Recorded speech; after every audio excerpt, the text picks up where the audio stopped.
Bonjour Aurélie. Bonjour Eric. Alors, aujourd'hui on va faire une recette. Je crois que c'est la 6e vidéo qu'on essaie qui Ah. plante. Voilà, dans La- une nouvelle cuisine. Voilà, mais la carte elle ne marchait pas. Ça c'était le son. Le son. Voilà. Après, je sais plus, il y avait un problème avec des enfants. Enfin bref, voilà. Là aujourd'hui on a tout ce qu'il faut. Donc c'est une recette qu'on demande assez souvent, de choses qu'on trouve maintenant dans les magasins et qui il y a 10 ans c'était inconnu en France. C'est des crackers crus, déshydratés et Sarrasin. au sarrasin, à la base c'est du sarrasin. Ça demande un petit peu de matériel, il faut avoir un peu de matériel pour les faire, mais franchement, voilà, l'investissement vaut le coup, je trouve, parce que c'est des bis crus, enfin ce qu'on appelle des bis crus, sont quand même relativement onéreux. Et là, voilà, il y a un peu de temps, mais une fois qu'on en a fait, nous en tout cas, on les fait et on les garde à peu près, ça se garde un mois et demi des Ça fois. dépend s'ils sont très bons ou pas. Ouais, c'est vrai que la dernière fois, on en a fait à la banane qui était pas terrible. On peut les garder 2 mois. Ouais, jusqu'à 2 mois. Enfin, ça se garde bien plus longtemps que ça, mais on met 2 mois à tout manger, donc bon, hein, ça prend à peu près une bonne heure pour tout préparer, 1 heure et demie des fois. Mais une fois qu'on les a finis, on les déguste. Alors, la base, c'est du sarrasin germé. Donc, Alors moi, j'ai posé quelques questions de débutants pour qu'on comprenne bien comment on le fait germer, ce sarrasin.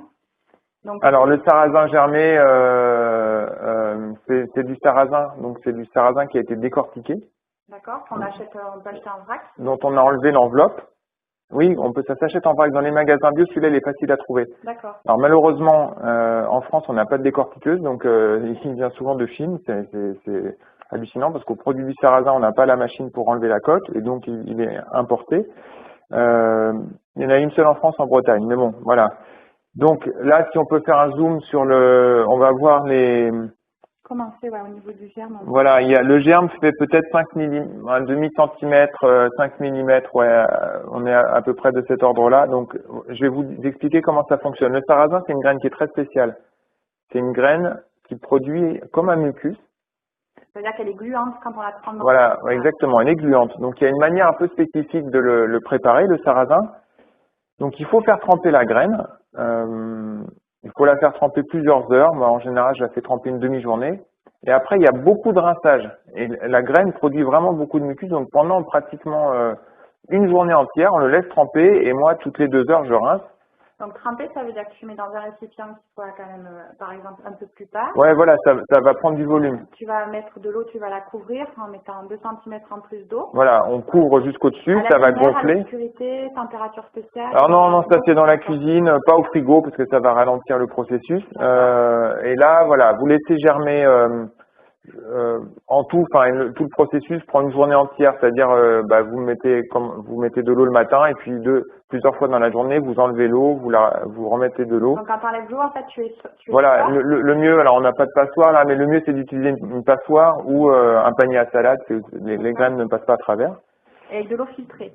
Oui, alors là effectivement, il faut essayer d'utiliser de l'eau de bonne qualité pour le rinçage et c'est du trempage, donc la graine va s'imbiber d'eau et c'est cette eau-là qui va faire qu'elle prend du volume. Et donc c'est intéressant que ce soit de l'eau filtrée à ce niveau-là.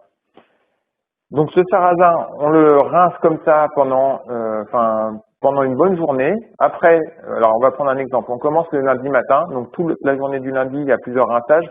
Si vous ne pouvez pas faire les rinçages dans la journée, c'est pas grave, vous faites plusieurs rinçages le soir. Enfin, il faut que il y a eu au moins 5 fois, on ait changé l'eau au moins 5 fois, parce que ça produit vraiment beaucoup de mucus. Une fois que ça c'est terminé, vraiment on enlève toute l'eau. Donc là, il faut qu'il soit plus, il faut plus qu'il baigne dans l'eau. Et là, on va le laisser germer. Donc là, il y a pour moi 48 heures de germination, à peu près. Hein. En sachant qu'en ce moment, il fait un peu chaud. Ouais, il fait chaud, ouais. Donc, jusqu'à temps que vous voyez apparaître les petits germes. Et pendant cette période, vous pouvez aussi les rincer 1 ou 2 fois. Il n'y a pas de souci. C'est d'autant mieux pour retirer cette substance gluante. Et donc voilà, ça c'est la base en fait. Donc c'est sans gluten, forcément vu que c'est du sarrasin. Le sarrasin est une céréale qui ne possède ou dans laquelle il n'y a pas du tout de gluten. Ça c'est la base. Et après, alors ça fait 10 ans que je l'ai fait. Là, j'ai toujours fait la même base, mais après je prends le reste, je prends ce qu'il y a comme condiment sur le moment. Donc cela, tout le monde les aime, les enfants aussi.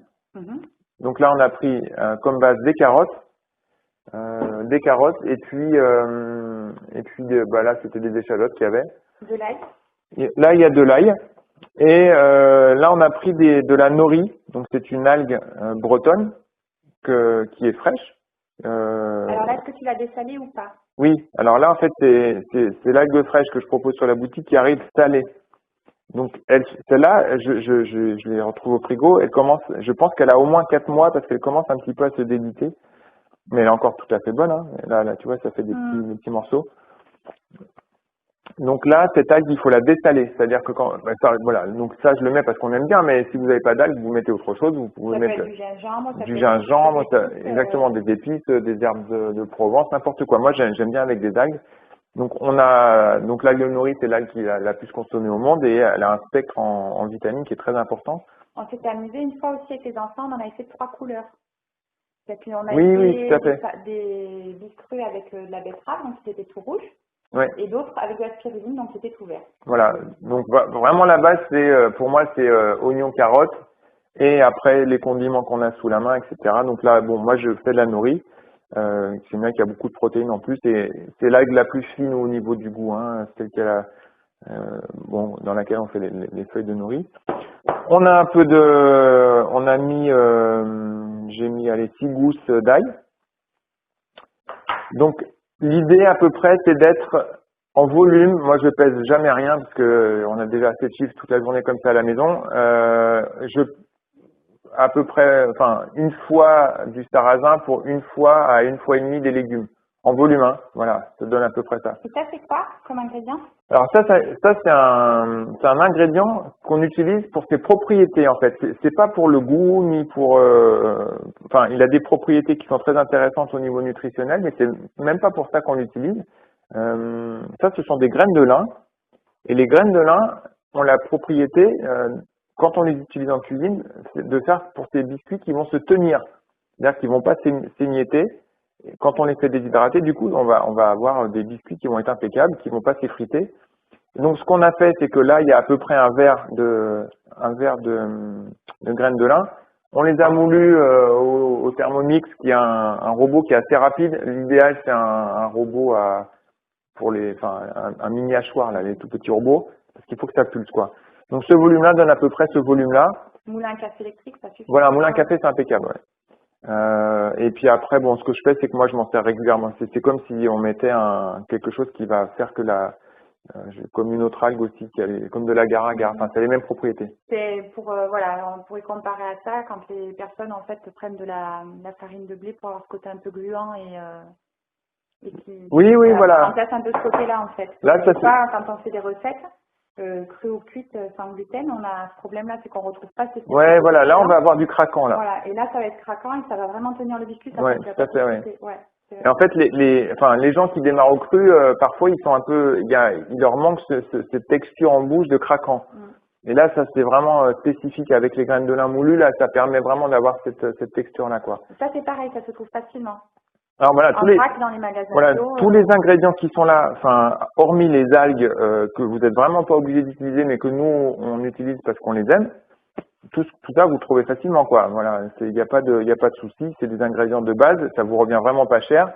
En magasin, je sais plus, on avait vu des biscuits, mais on dépasse les 50 euros. C'est ça, 50 euros entre 50 et 60 euros le kilo. Les ingrédients, j'ai pas fait de calcul, mais franchement, on en est bien loin, quoi. Encore une fois, en plus, c'est quelque chose avec lequel on peut s'amuser. On va montrer qu'on peut aussi en faire des sucrés. Oui, on va faire des sucrés en deuxième recette. Et j'avais pas pensé, mais si tu as envie, on a même des betteraves là. On a des betteraves. On pourrait même mettre de la spiruline.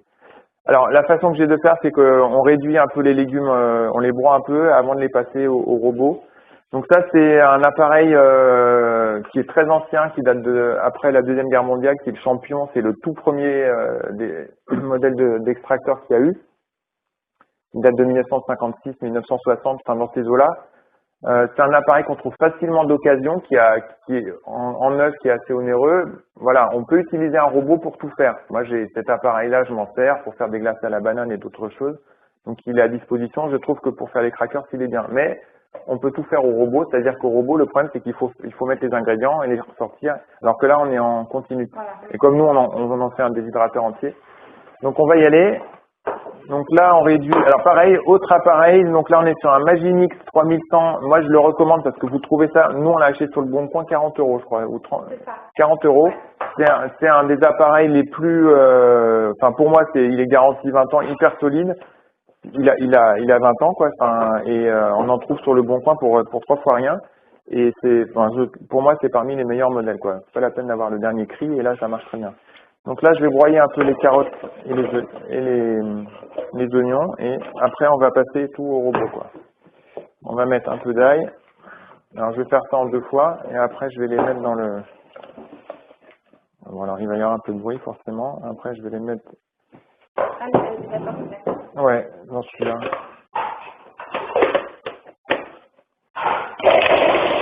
Allez, c'est parti. Bon, ça n'a pas besoin d'être broyé super fin, hein. Là, ça suffit. C'est juste pour que ça passe plus facilement dans le champignon. Là, je pense que même presque en 2 fois, on peut tout faire. Je vais commencer à mélanger. Ouais, alors il faut. J'ai pas pensé à prendre un récipient plus volumineux, ou alors il faudrait qu'on divise Bon, en on va deux. le faire en 2 fois. Ouais. Alors forcément, je commence à pleurer avec les oignons.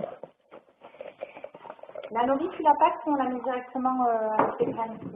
La nori, on va la mettre avec. Alors la nori, ouais. Je vais la passer avec les carottes qui restent. D'accord.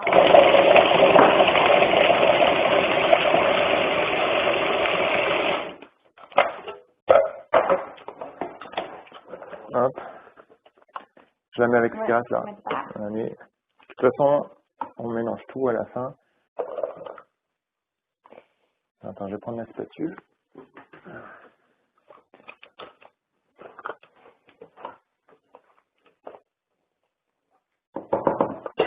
On va mettre la nori avec ce qui reste.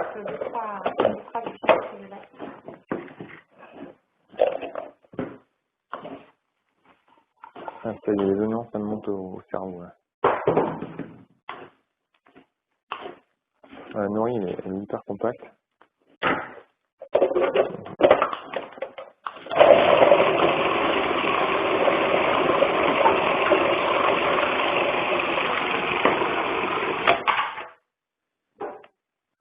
Ouais, je vais mettre un peu plus longtemps.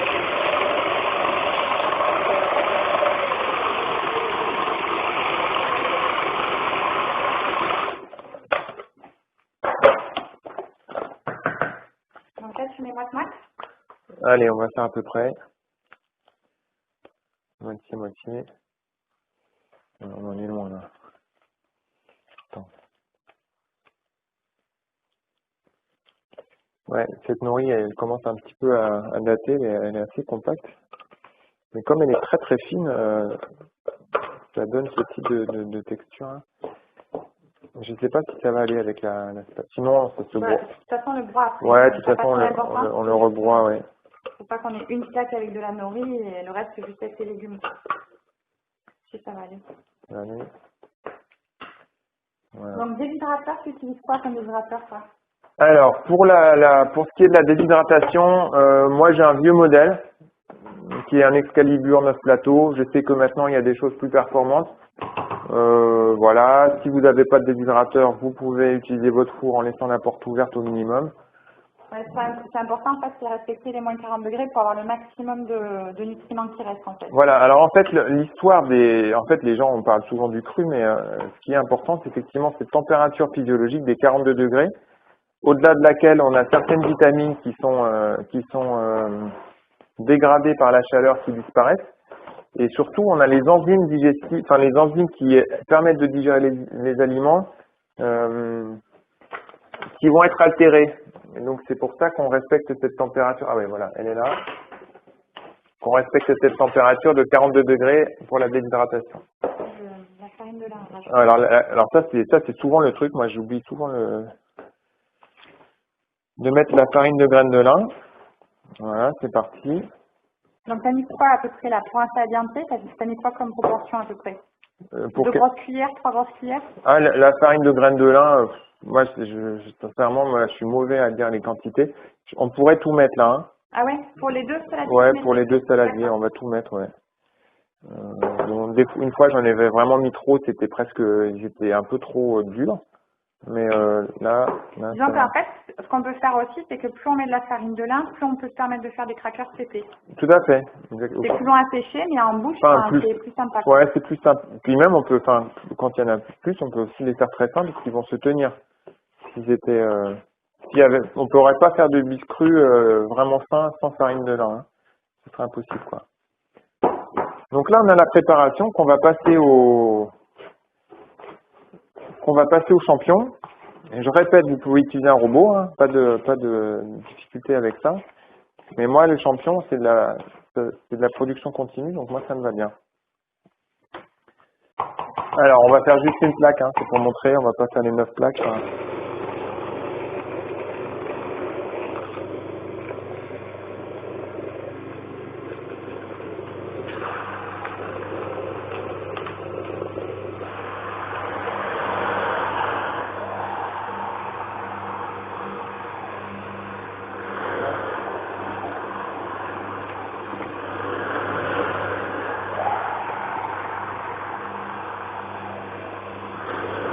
Alors, je sais pas si on entendra le son, mais les nourrices sont violettes. C'est beaucoup plus appétissant quand c'est cuit, hein, que quand on les met sur les plaques. Quand c'est cuit. Enfin, quand on l'appelle que déshydrateur, en fait. Enfin, quand c'est déshydraté, oui. Quand c'est déshydraté, ouais. Oui, là, ça fait un peu, voilà.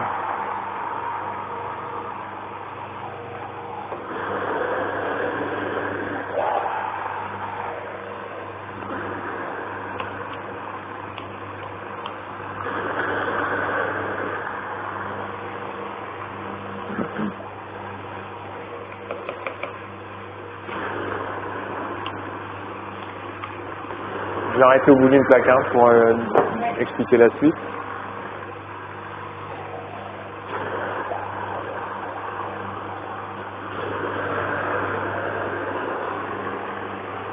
Ouais, la texture est parfaite, hein. Ouais.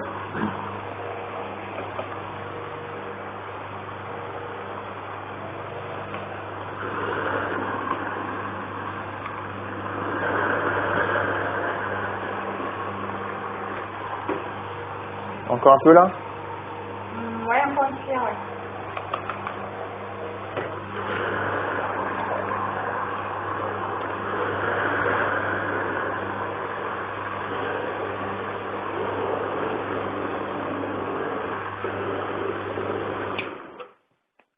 Voilà, donc là, on a une plaque qui est finie. On essaie d'étaler de façon à peu près homogène. Et ces plaques-là, en fait, on va dessiner. Alors, on peut s'amuser avec les enfants. Si vous avez des emporte-pièces, on peut s'amuser à mettre des emporte-pièces avec des figurines, des cœurs, des motifs. Nous, on les fait carrés, en fait. Donc, j'ai vraiment les oignons qui me... On les fait carrés, donc c'est le plus rationnel après pour les stocker. Donc, on prend un couteau et on dessine. À l'envers, le couteau. Ouais, à l'envers, sinon on abîme les feuilles. Alors justement, tu n'as pas parlé de ce que c'était ces feuilles. Alors, en fait, voilà. Alors, je sais pas si on peut faire un zoom là. Voilà, les plateaux de déshydrateur se présentent avec une grille qu'on va utiliser demain. Là, aujourd'hui, c'est trop liquide, donc on le met sur des feuilles, qui sont des feuilles de T-Flex. Donc, c'est une matière qui s'apparente à, comment ça s'appelle, les feuilles qu'on utilise pour faire des tartes, là. Papier sulfurisé. Voilà, du papier sulfurisé, mais c'est réutilisable.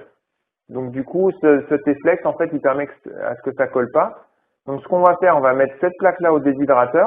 Donc là, il est, on est en début d'après-midi. Jusqu'à demain, ouais, si on les fait le matin, on peut les retourner le soir. Là, il faudra la laisser toute la nuit à 42 degrés. Demain, on va alors attends, est-ce qu'il y en a une pour vous montrer? Je n'avais pas pensé. Demain, on va les retourner, c'est-à-dire qu'on va mettre une autre plaque. On va mettre une grille. Peut-être je ferai une photo pour demain pour montrer. On va mettre une grille comme ça. Hop. Et on va retourner l'ensemble et on va démouler en quelque sorte l'autre côté qui est humide, qui sera resté humide pour que le biscuit soit complètement déshydraté. Et ça dure. Là, par contre, c'est plus rapide. Après, quand ils sont sur les grilles, en quelques heures, c'est fini. Voilà. Et je sais pas si on a oublié des choses. On a pas mal dit là quand même. Ouais, on a essayé d'être concis. Voilà. Donc là, vous avez une plaque. Là, avec ce qu'il y a là, on peut en faire aller 7, 8. Et après, vous utilisez ça à la place de pour étaler de l'avocat, pour étaler des préparations qu'on fait ou décorer les salades, voilà, comme accompagnement. Et c'est toujours, les gens aiment toujours découvrir ce type de biscuits quand on en emmène à l'extérieur. C'est toujours apprécié. Voilà, merci et à bientôt.